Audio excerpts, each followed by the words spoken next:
Ford. Yeah, people were inflating the market back in '08, but that was then. This is now. Things are more regulated. Yeah, fraud was happening. But now it's just simply supply and demand. That's all it is. But right now, even now, right, even though we're somewhat in like a buyer's market, we still don't have enough homes in a lot of bigger metropolitan areas, right? So what you're seeing is home prices, right? I mean, I'll give you an example. Even my home that I purchased, right? My wife and I get sick to our stomach when we look at what our home was worth pre-pandemic versus now. Yeah. Really? I mean, we bought our home for almost $500,000 pre-pandemic. You're talking about a home that was $300,000, right? That's $200,000 in a span of what? 2-3 years? What? That's crazy, right? That seller had a good day. 100%. 100%. So, wow. But during the pandemic, like Morgan said, what you had was just an influx of buyers, not enough homes being on the market. And what does that do? That inflates housing values. But now people think, oh, yeah, like interest rates are high, so housing prices are going to come down. That's not necessarily the case. They're coming down, but they're not coming down at the rate that they were going up. Right? Yeah. They went up on steroids. They're coming down slow. Like a turtle. Yeah. Like you're trying to lose pounds. Yeah. Going to the gym every single day and still not losing anything. Yeah. So you may lose a pound a week. That's the prices coming down. People crossing their fingers hoping, oh, there's going to be a housing implosion. No, there's not. They're coming down very slow. And they're not going to come down back to where you think they were pre-pandemic. It's not going to happen. Now, the closest thing we can get to it is, or to slow down the inflation, is to build more homes so we don't have that issue. Wow. Hence why I'm very for what Kamala Harris is trying to do when she says, hey, 3 million homes, that's going to help the market. That's going to help the housing market, our economy. It's going to do really well for home buyers because it'll slow down the issue. Because right now the issue is like supply and demand. So and depending on where as well, because across the United States there's a housing shortage of millions of homes, right? So by her adding homes to the market, yes, that's going to help. But right now, today, what we have is a surplus of houses, but not enough buyers. If we continue to build houses, you have to do something in order to bring more buyers to the market, in order to balance the market out, which is probably why she's doing the home buyers program, so just to kind of make it easier for people as well. So it's supply and demand, just like he was saying. But there's many issues here. Are the houses going to be affordable? Where are the houses going to be located? And then at the same time, you don't want to bring nobody's equity down too. So you got to kind of find the perfect spots to actually build a property where you're not going to hurt the economy as well. So a lot of people are actually moving to tiny homes too. Downsizing a lot. I can't do it. They're cute.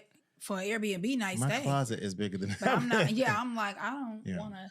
But like everything that's been shared today, might I say, from my standpoint, bought a house one time, not a professional, understand real estate because I've worked in commercial real estate. I've dealt with brokers and I hear it, but I'm not a pro. So I really feel like I appreciate the level that this was delivered on. It was very easy to digest. Would you recommend someone get in the market and buy now? I know you'll say yes, but unbiasedly, what would you say? Ironically, I will not. And it's so funny. I would not say yes to everything. What I mean by that? Number one, not everybody is meant to buy a house. Not everybody's meant to buy a house. Because the reason why I say that too, it's a lot of responsibility to have a house. 100%. And I know I get I harp on some people, right? About buying a house, but it's a lot of responsibilities. If you're not good with your funds, do not buy a house. If you're not good with taking care of things, I don't think buying a house may be the best investment for you, because you got to think you have to take care of that investment. Someone is giving you a loan to buy something in order to increase in value, and essentially you pay that person back in order for you to own that piece of property. And not everybody can buy a house. So specifically answer your question, is it smart to kind of get in the market right now?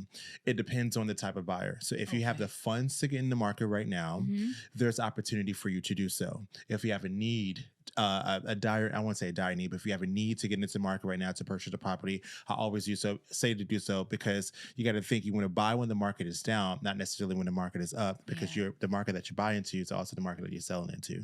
But I can go on and on about that. Okay, but that's good. And it was honest. It wasn't just like, I sell homes, so you should buy. No. And I value and appreciate that. And a lot of people should value and appreciate that because everyone won't share that information. Yeah. And that's important.